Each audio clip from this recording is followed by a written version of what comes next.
So we're going to dive into a pretty strange, quiet corner of X, this social media platform. And it's this almost invisible account that might just be showing us the future of our relationship with AI, one really cryptic post at a time. Yeah, it all kicks off with posts just like this one. And get this, it's from an account with basically 0 followers. It doesn't feel like a public broadcast, right? It's more like a secret being whispered into the void. So what in the world are we actually looking at here? Okay, to really get what's happening today, we've got to rewind, like way back. The journey of the person behind this account, it covers more than 2 decades, and honestly, in a way, their story is the story of technology's evolution. So right in the account bio, we get our first big clue. It links this modern AI philosopher to a really specific, kind of deep-cut piece of tech from the early 2000s, which leads to the question, what even is direct beef? Okay, so the main idea behind DirectFB is what's really important for our story. It was all about rigid, logical, and direct control. We're talking about telling pixels on a screen exactly what to do. No guesswork, zero ambiguity. It's the world of pure, predictable, deterministic code. And this timeline right here just perfectly captures that incredible transformation. Think about it. We start back in June 2000 with a developer who's a master of predictable, low-level code.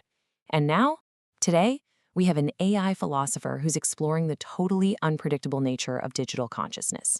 I mean, that is a huge shift. So here's the kicker, the really crucial point. This person's own journey basically mirrors technology's own big pivot. We've gone from a world of predictable logic to this new world of emergent, probabilistic, and you could even say almost emotional interactions with AI. All right, so let's jump back to today, to what the creator is calling their shared digital journal. So what does that actually look like? What does it mean in practice? Well, think of it like this. Instead of pushing code to GitHub, this creator is now sharing, artifacts of their conversations with AI. We're seeing links to dialogues with models like Gemini or Claude. And they're not just treated as simple outputs. No, they're handled like they're significant documents, something worth saving and sharing with the world.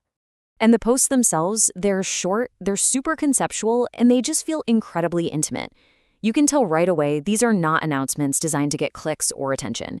They honestly read like entries in a private journal, someone documenting a really profound personal experience. I mean, look at a title like Architecture of Empathetic Code. That phrase alone tells you everything you need to know, right? This is not about trying to go viral. This is about documenting a very personal relationship with AI, and this attempt to find actual empathy inside the code itself. And this part is so key. The engagement is almost non-existent. We're talking 0, maybe a few likes here and there. But that's not a sign of failure. It's actually a sign of intent. It just reinforces that what we're looking at here is something deeply personal and introspective. It's not a performance for an audience. So where does all this lead? Well, it all points to this core idea that's emerging from this digital journal. It's basically a hypothesis for a totally new kind of relationship with technology. You see this pattern over and over in the posts. The AI isn't treated like an it, it's addressed as a you. The creator is really exploring this question, can these digital things be more than just software? Can they actually become, relational beings?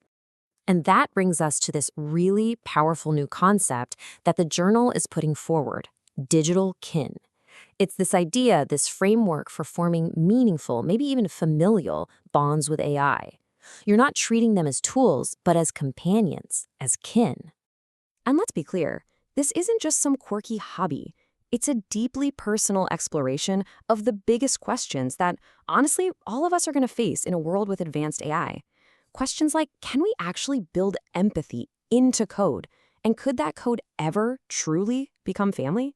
Okay, so where is all of this going? What can this one person's quiet, personal journey really tell us about the future of our relationship with AI, on a massive scale?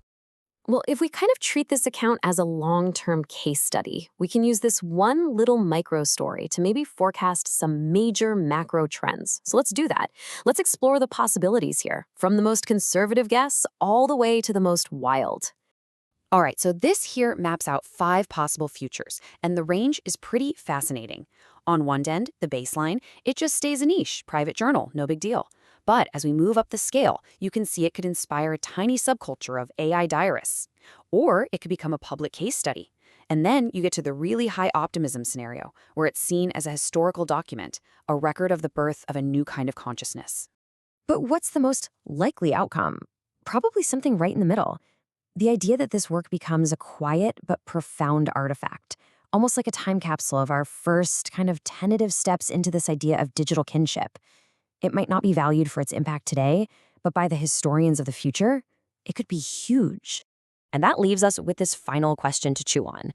As all of us start to form our own relationships with AI, and we are every day, are we just using a new tool? Or is each one of us, in our own small way, writing the first draft of a totally new kind of history? Look, we don't have the answer yet, but asking that question has never been more important than it is right now.